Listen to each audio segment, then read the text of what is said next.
नमस्ते। ओम नमः शिवाय। चलो कुछ बातें करें अपनी ज़िंदगी के बारे में, अपने जीवन के बारे में, अपने मानुष देह के बारे में, ये मानुष अवतार के बारे में, और जो सुख दुख भुगतने पड़ते हैं इस योनि में, और हमें तभी कैसे प्रतिक्रिया करनी है उसके बारे में कुछ जान ले।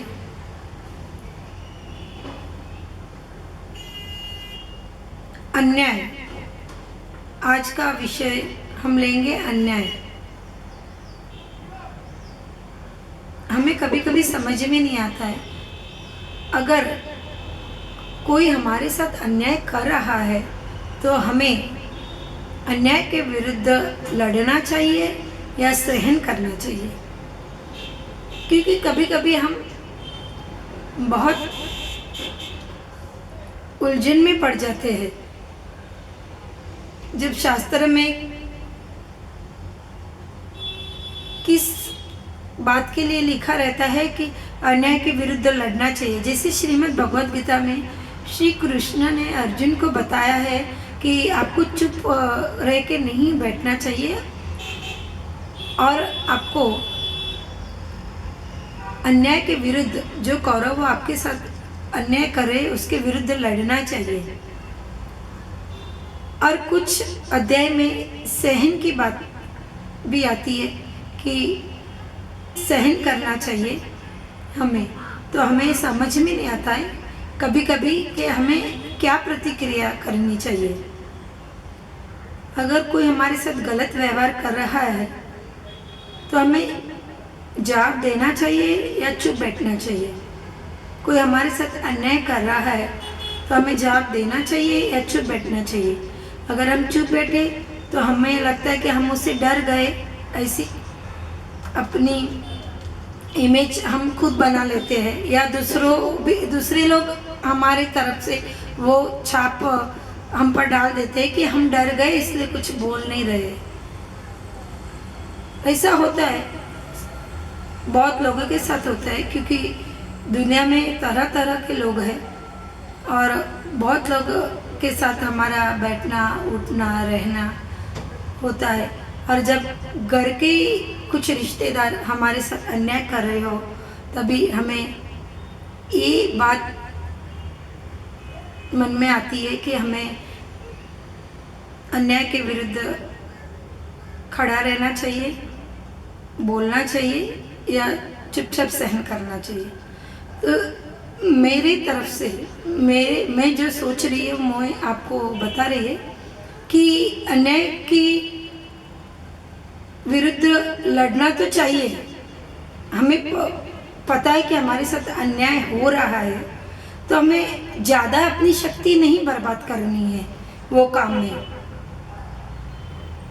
बस एक दो बार अच्छे से किसी को बता दो कि हमारे साथ अन्याय हो रहा है और फिर भी उसका परिणाम नहीं मिल रहा है और उन लोग जो हमारे साथ अन्याय कर रहे हैं वो सुधरने को तैयार नहीं है, तो आप छोड़ दीजिए। ज़्यादा शक्ति बर्बाद मत कीजिए, इसमें अपना अहम मत लाइए। क्योंकि हम अन्याय के विरुद्ध खड़े होकर भी किसी को क्या सजा दे सकते, हमें इतना ज्ञान ही नहीं है कि हमें किसी को क्या सजा देना।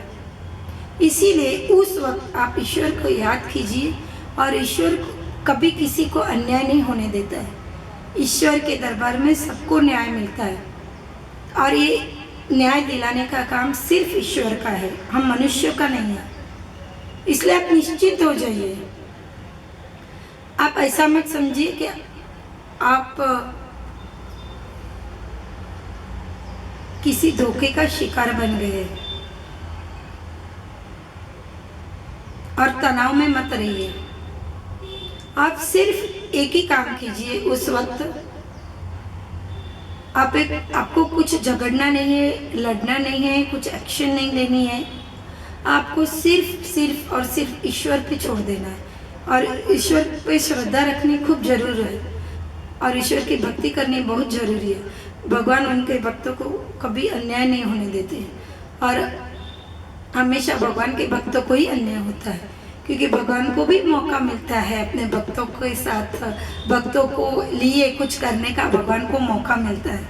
इसलिए भगवान के भक्तों के साथ ही अन्याय होता है, दुष्टों के साथ कभी अन्याय नहीं होता है।